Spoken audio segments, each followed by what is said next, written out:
जय हिंद। जैसा कि 2025 में बिहार में विधानसभा का चुनाव होने वाली है, तो आज हम समझेंगे कि बिहार में जो विधानसभा का चुनाव होने वाली है, क्या बिहार में किस पार्टी की दबदबा कितनी है, और समझेंगे कि कौन सी पार्टी जो है ना इस बार 2025 की इलेक्शन में अपना सरकार बना रही है और कौन कौन मुद्दा के हिसाब से अपना सरकार बनाएगी 2025 में। तो चलिए हम थोड़ा बारीकी नजर से बिहार के इलेक्शन के बारे में समझते हैं।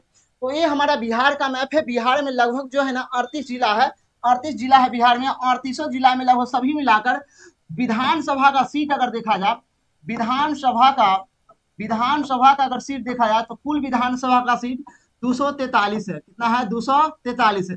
243 सीटों पे चुनाव होगी पूरे पूरे बिहार में। अब समझेंगे कि 243 सीट पे जो चुनाव होती है बिहार में, तो पिछले अगर आंकड़ा 2019 का आंकड़ा देखा जाए तो 2019 में जो है ना कई बार सरकार ने गठबंधन के हिसाब से सरकार बनाई है नीतीश कुमार। तो 2025 का अगर आंकड़ा को हमको समझने के लिए तो सबसे पहले हमें 19 का आंकड़ा को देखना पड़ेगा। तो 2019 के आंकड़ा को हम थोड़ा ठिकाते हैं। 2019 में जब चुनाव हुआ था विधानसभा का, 17वीं विधानसभा का चुनाव हुआ था। 17वीं विधानसभा का चुनाव हुआ था। विधानसभा का चुनाव हुआ था। इस बार जो 2025 में जो चुनाव होगी वह 18वीं विधानसभा का चुनाव होगा। विधानसभा का चुनाव होगा। अब समझेंगे 2019 में और 20 के बीच में जो चुनाव हुआ था उसमें किस पार्टी का जो है ना दबदबा ज्यादा रहा है। चलिए हम थोड़ा समझते हैं।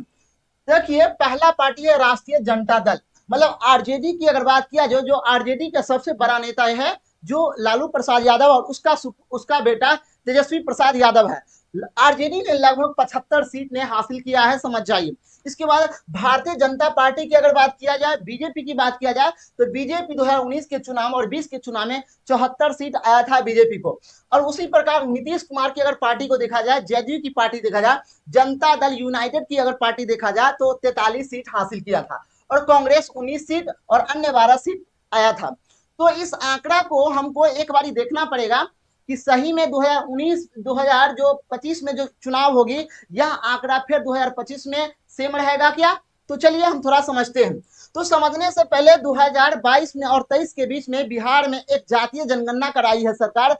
उस जनगणना के माध्यम से सरकार ने आंकड़ा लगाया है कि कौन सी जाति बिहार में कितना प्रतिशत निवास कर रहा है।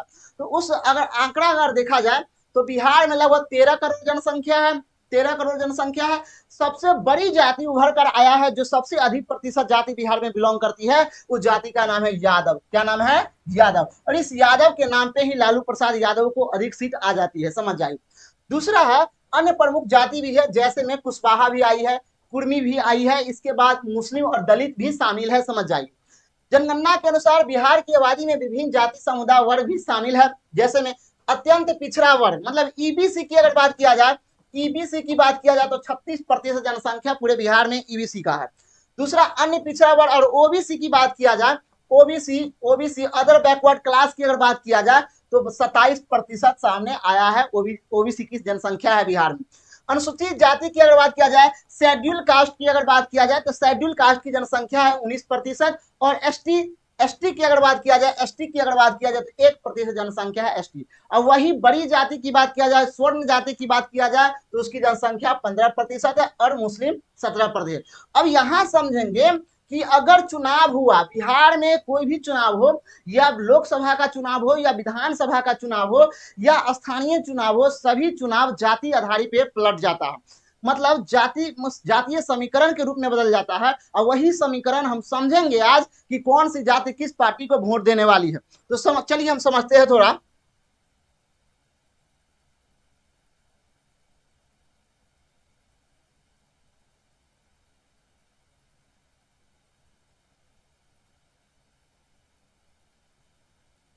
अब यहाँ पे समझने की बात है, ये जो पार्टी लोग, ये सब जो कास्ट लोग है, ये जो कास्ट है, ये कास्ट कौन कौन से पार्टी को वोट देगी और किसकी सरकार बनाएगी। तो चलिए हम थोड़ा आगे के अगर देखा जाए, आगे का आंकड़ा लेते हैं।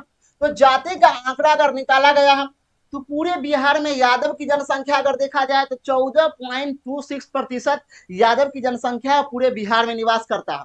इसके बाद दुसाध, दुसाध को ही पासी कहते हैं, क्या कहते हैं, पासी कहते हैं, और कहीं कहीं पासवान भी कहते हैं, समझ जाइए। तो इसकी जनसंख्या पूरे बिहार में दूसरा नंबर पे रहा है, 5.31% पे स्थिर रहा है। रविदास की जनसंख्या दिया, रविदास की अगर देखा जाए तो 5.2% रहा है। इसके बाद कोयरी की अगर बात किया जाए तो कोयरी 4.2 पे रहा है। ब्राह्मण की बात किया जाए जो स्वर्ण जाति में आता है वह 3.65% आया है।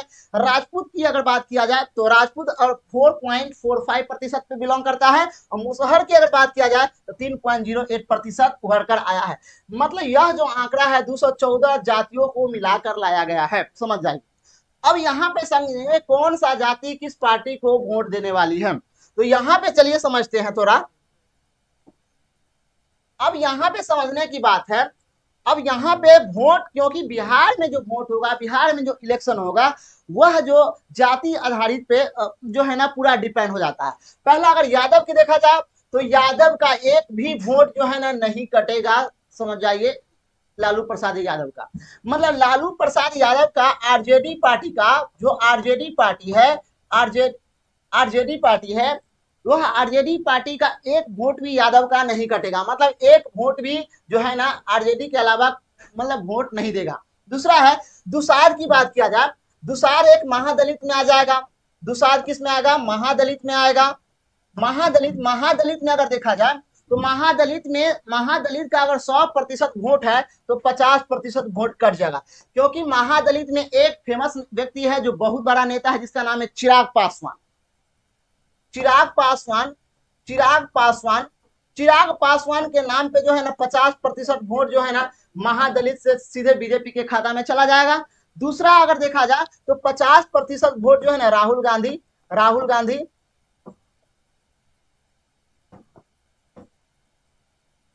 राहुल गांधी और तेजस्वी के नाम पे वोट दे देगा महादलित के समाज।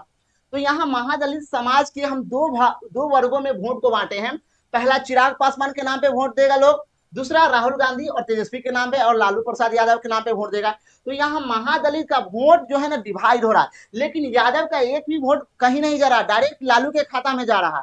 आगे अगर देखा जाए रविदास भी वही जाएगा। कोयरी और ब्राह्मणी जितना भी जाति है, कोयरी हुआ, ब्राह्मण हुआ, राजपूत और मुसलमान, ये जितने भी जाति है ये सब सीधे वोट किसको देगा, बीजेपी को वोट देने वाला है। मतलब जदयू को वोट मिलेगा। जदयू, बीजेपी और जदयू अगर गठबंधन मिलकर चुनाव लड़ती है तो ये दोनों पार्टी मतलब उच्च स्तर पे वोट प्राप्त कर सकती है। आगे अगर देखा जाए, देखिए बिहार में चुनाव में भाग लेने वाली विभिन्न पार्टियां हैं, जैसे बीजेपी हुआ, भारतीय जनता पार्टी हुआ, जेडीयू हुआ, जनता दल यूनाइटेड हुआ, हम पार्टी हुआ, जीतन राम मांझी का, लोजपा हुआ, चिराग पासवान का। ये तीनों जो पार्टी है यह गठबंधन करेगी। क्या करेगी, गठबंधन करेगी। बिना गठबंधन के बिहार में सरकार किसी का नहीं बनने वाला है, सुन लीजिए। या आरजेडी हो या जेडीयू हो या बीजेपी हो, इसमें से किसी ना किसी तीन पार्टी को गठबंधन करना ही पड़ेगा, तब ये बिहार में सरकार बनने की संभावना है। आगे अगर देखा जाए दूसरा में आरजेडी हुआ, इंडियन नेशनल कांग्रेस पार्टी, मतलब भारतीय राष्ट्रीय कांग्रेस पार्टी, और वीआईपी हुआ। ये अगर तीन वो पार्टी मिलती है, समझ जाइए, तो गठबंधन करके सरकार बना सकती है। आगे अगर देखा जाए तो जन सुराज एक वोट कटवा है, इससे मतलब इसको ये जो वोट जो काटेगा, इस जो वोट काटेगा ये बीजेपी और आरजेडी दोनों का वोट काटेगा। इनकलाब पार्टी जो बना है ये भी वोट काटेगा, लेकिन इस सब का खाता भी नहीं खुल सकता है। आपका भी खाता नहीं खुलेगा और बीएसपी का भी खाता नहीं खुलेगा। मतलब यहाँ अगर आंकड़ा अगर देखा जाए तो आरजेडी, इंडियन नेशनल कांग्रेस और वीआईपी एक तीनों साइड एक साइड, और बीजेपी, जेडीयू और हम और लोजपा ये चारों पार्टी एक साइड, दोनों मिलकर इस दोनों में महासंग्राम होगा बिहार में इस बार। और इस बार क्या होगा, वोट ज्यादा कटेगा, क्योंकि नई नई क्षेत्रीय पार्टी बिहार विधानसभा के चुनाव में पार्टी, जैसे इंकलाब पार्टी आई है, तो यहाँ इंकलाब पार्टी का दास का जो वोट है, ताती का जो वोट है वो वो चला जाएगा। जन सुराज जो पार्टी है, जन सुराज भी पार्टी मतलब कुछ वोट कोयरी को काट लेगा, कुछ वो मंडल के काट लेगा, ये जन सुराज पार्टी। इसके बाद आप पार्टी है, आप पार्टी को तो कोई वोट भी नहीं देगी। कहीं अरविंद केजरीवाल के नाम पे कुछ लोग जो है, जिनका विचारधारा जो रूढ़वादी विचारधारा के लोग हैं, वो कहीं दे दिया जाए तो दे दिया जाए। बीएसपी को कोई वोट नहीं मिलने वाला है। बीएसपी के लिए यहाँ पे हम पार्टी है और चिराग पासवान पहले से उपलब्ध है यहाँ पे। अगर आगे अगर देखा जाए तो पिछले चुनाव में अगर देखा जाए तो पिछले चुनाव में बीजेपी को 75 सीट आया था और जेडीयू का 43 सीट आया था। दोनों मिलकर अभी सरकार चला रही है। उसी प्रकार आरजेडी का 74 सीट आया था और इंडियन नेशनल कांग्रेस का 19 सीट आया था, समझ जाइए। और आगे देखा जाए भाजपा का 12 सीट आया था, मतलब अन्य का 12 सीट आया था। मतलब इससे दिखाई दे रहा है कि अगर बिना गठबंधन के सरकार बिहार में नहीं बनेगी तो नहीं बनेगी। मतलब बिहार में अगर सरकार बनाना है, बिहार में अगर सरकार बनाना है तो ये चारों पार्टी को, ये चार जो पार्टी है उसको गठबंधन करना पड़ेगा। गठबंधन किसी न किसी पार्टी से करना पड़ेगा। मतलब फुल बहुमत के सरकार कोई भी पार्टी सरकार नहीं बनाएगी। हम एक बात और लिख के देते हैं, फुल बहुमत के सरकार, फुल बहुमत से कोई भी पार्टी सरकार नहीं मतलब बना पाएगी। आगे अगर देखा जाए 2000 इस बार जो 2025 में अगर जो चुनाव हुआ तो कौन कौन सा पार्टी का कितना सीट आने का संभावना है, समझ आए। तो पहला बीजेपी की अगर बात किया जाए तो बीजेपी, दूसरा जेडीयू की अगर बात किया जाए, तीसरा आरजेडी की बात किया जाए, चौथा लोजपा की बात किया जाए, पांचवा हम की अगर बात किया जाए, छठा इंडियन नेशनल कांग्रेस की अगर बात किया जाए, ये पार्टी सब कितना कितना संभावित सीट ला सकती है। तो बीजेपी की बात किया जाए तो पहले से बिहार में बीजेपी का क्रेज घट गया है नौकरी के लिए। तो बीजेपी का सीट अगर देखा जाए तो 65 से लेकर 70 के बीच में आ सकता है। ये संभावित जो है ना, मतलब एग्जिट पोल हम बता सकते हैं। जेडीयू की अगर बात किया जाए तो बहुत सारा जेडीयू नीतीश की सरकार जो है ना काफी मतलब लोगों को, युवाओं को नौकरी दे रहा है, तो इसकी पार्टी, इसकी जो है ना सीट बढ़ सकता है। तो इसका अगर सीट देखा जाए तो 50 से 60 के बीच में आ सकता है। आरजेडी की अगर बात किया जाए तो तेजस्वी अगर बहुत सारा मुद्दा, बेरोजगारी का मुद्दा लेकर आएगा, सफाई का मुद्दा लेकर आएगा, स्वास्थ्य का मुद्दा लेकर आएगा, अस्पताल का मुद्दा लेकर आएगा, शिक्षा का मुद्दा लेकर आएगा। तो यहाँ अगर अच्छा खासा अगर प्रचार प्रसार किया आरजेडी तो इसका सीट जो है ना 70 से 80 तक आ सकता है, समझ जाए आरजेडी का। लोजपा की अगर बात किया जाए तो लोजपा के 5 से 10 के बीच में सीट आ सकता है। हम की बात किया तो 2 से लेकर 7 के बीच में हम की सीट आ सकता है। और इंडियन नेशनल कांग्रेस की बात किया जाए, अगर आरजेडी इंडियन नेशनल कांग्रेस से गठबंधन करती है तो समझ जाइए कांग्रेस को ज्यादा सीट पे ना लड़ाए। मतलब पिछले बार 2019 के चुनाव में कांग्रेस ने 40 सीट पे लड़ा था, 40 सीट पे लड़ा था और मात्र 19 सीट आया। तो इससे संकेत होता है कि इंडियन नेशनल कांग्रेस को ज्यादा सीट पे नहीं लड़ाना चाहिए। अगर इंडियन नेशनल कांग्रेस पे ज्यादा सीट पे लड़ाती है आरजेडी पार्टी तो समझ जाइए यहाँ पे आरजेडी समझ जाइए हार सकती है। तो यहाँ अगर बिहार में अगर आरजेडी पार्टी को सरकार बनाना है तो यहाँ कांग्रेस को मात्र 20 सीट पे ही चुनाव लड़ा है, 20 सीट पे ही चुनाव लड़ा है। मतलब कांग्रेस का जहां मतलब जड़ है वहीं से ही कांग्रेस को जो है ना कांग्रेस पार्टी को सीट दे और यहाँ से लड़ा है। बाकी जो है ना 243 में से 20 सीट घटा दीजिए, मतलब 223 सीट पे आरजेडी अपना पार्टी उतारे, समझ जाइए। अगर लोजपा की अगर बात किया जाए तो लोजपा, इंडियन नेशनल कांग्रेस की अगर देखा जाए तो मान ली 15 से लेकर 20 के सीट के बीच में यह सीट आ सकती है इंडियन नेशनल कांग्रेस की। तो इससे पता चलता है कि किस पार्टी को कितना सीट आ सकती है और किसकी सरकार बनने वाली है बिहार में। इससे तो अगर बीजेपी और जेडीयू अगर आ गया, समझ आए, बीजेपी अगर जेडीयू अगर बिहार में अगर सरकार बनाने के लिए कम से कम 122 सीट आना चाहिए। 122 सीट आ गया, मतलब मान लीजिए अगर जो है ना 70 सीट बीजेपी ले आया और मान लीजिए 50 सीट ई लेकर आया तो इसकी सरकार बन जाएगी। मतलब बीजेपी और जेडीयू मिलाकर जो है ना एनडीए मिलकर बिहार में सरकार बना लेगी। आगे अगर देखा जाए आरजेडी को अगर बिहार में सरकार बनाना है तो आरजेडी अधिक से अधिक प्रचार प्रसार करे और विभिन्न प्रकार के मुद्दा लेकर आए। इसके बाद जो है ना आरजेडी जो है ना कांग्रेस से ज्यादा सीट पे समझौता न करे, मात्र 15 से 20 सीट पे ही कांग्रेस को दे चुनाव लड़ने के लिए, ताकि बिहार में कांग्रेस का उतना महत्व नहीं है और उतना अस्तित्व भी नहीं है बिहार में। तो यहाँ अगर आरजेडी को अगर सरकार बनाना है तो आरजेडी लगभग 220 सीट पे अपना खुद पार्टी मतलब खुद कैंडिडेट उतारे। अब बाकी जो है ना 15 से 20 सीट बचेगा वो कांग्रेस पार्टी को दे दिया जाए। इसके बाद हम पार्टी है, ये सब हम पार्टी चला जाएगा, बीजेपी के साथ चला जाएगा, तो हम पार्टी ये सब मिलकर सरकार बना सकती है। आगे अगर देखा परिणाम की अगर बात किया जाए तो परिणाम में अगर देखा जाए तो परिणाम में गठबंधन का सरकार बनेगा, गठबंधन का सरकार बनेगा, गठबंधन का सरकार बनेगा। जो गठबंधन करेगा उसकी सरकार बन जाएगा। या जदयू करे गठबंधन, या जदयू प्लस बीजेपी गठबंधन करे तो सरकार बन जाएगी, या बीजेपी या जदयू या जदयू प्लस आरजेडी गठबंधन करेगा, आरजेडी गठबंधन करेगा तो सरकार बन जाएगा। ये कई बार हुआ है बिहार इलेक्शन में। कभी कभी क्या हुआ है कि सरकार चल रहा है और आपस में क्या करता है कि पार्टी जो है ना तोड़ ताड़ के अलग अलग पार्टी में ज्वाइन करके फिर से सरकार बना लेता है। यह नीतीश कुमार काफी अधिक बार किया है। पिछले बार क्या हुआ 2019 में, पहले जदयू और आरजेडी मिलकर सरकार चुनाव लड़ा और सरकार में आ गया। और फिर क्या किया, फिर जो है ना कुछ खटपट हुआ और सीधे जदयू बीजेपी के साथ मिलकर चला गया। तो ये बिहार में जो है ना राजनीति व्यवस्था बहुत ही जटिल हो चुका है। इससे क्या होता है कि अगर बार बार पार्टी को दल बदल जो है ना कर रहा है पार्टी, और सरकार को जो है ना बीच बीच में भंग करके फिर नई सरकार का गठन करना है, इससे बिहार के विकास में अवरुद्ध हो जाएगा, मतलब बिहार के विकास नहीं कर पाएगा। समझ आइए। तो इसे सिद्ध होता है कि मतलब इस परिणाम में अगर देखा जाए तो बिना गठबंधन के सरकार नहीं बनने वाली है।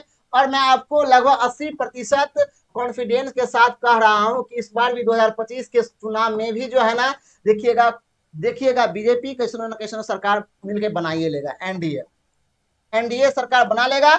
अगर 2025 में एनडीए सरकार बनाती है तो इस बार मुख्यमंत्री का चेहरा नीतीश कुमार नहीं होगा, ये ध्यान रखिएगा। सीएम फेस जो है ना सीएम फेस नीतीश कुमार नहीं होंगे। अब दिल्ली का हालात देख चुके हैं यार। सीएम फेस किसी और था, डायरेक्ट केंद्रीय मोदी जी जो है ना एकदम यूनिक व्यक्ति को लेकर आता है, उसको मुख्यमंत्री बना देते हैं। तो बिहार में भी ऐसा ही होगा, कोई यूनिक आदमी का आएगा, कोई अन्य आदमी आएगा, बिहार के मुख्यमंत्री बन जाएगा। तो इसको ध्यान में रखते हुए जो है ना इस बार की जो चुनाव होगा विभिन्न प्रकार की मुद्दा होगा। पहला मुद्दा होगा बेरोजगारी, पहला मुद्दा क्या होगा, बेरोजगारी। दूसरा मुद्दा क्या बात किया था, दूसरा मुद्दा आएगा रोजगार आएगा। तीसरा मुद्दा क्यों आएगा तो महंगाई आएगा। चौथा मुद्दा की बात किया जाए तो इंफ्रास्ट्रक्चर है, जो आधारभूत संरचनाएं हैं, उसका मुद्दा आएगा। पानी, और अगर देखा जाए पानी की समस्या आएगा, पानी का मुद्दा आएगा, बिजली का मुद्दा आएगा। ये सब मुद्दा बिहार में चुनाव के समय आएगी। एक पर एक नई योजना आएगा, जैसे माई बहन योजना आएगा। एक पर एक लोगों को लालच देगा लोगों को कि भाई इतना से इतना पैसा देंगे, 2000-3000 महीना देंगे, आप हमें वोट दीजिएगा। तो आपको लालच में नहीं पड़ना है।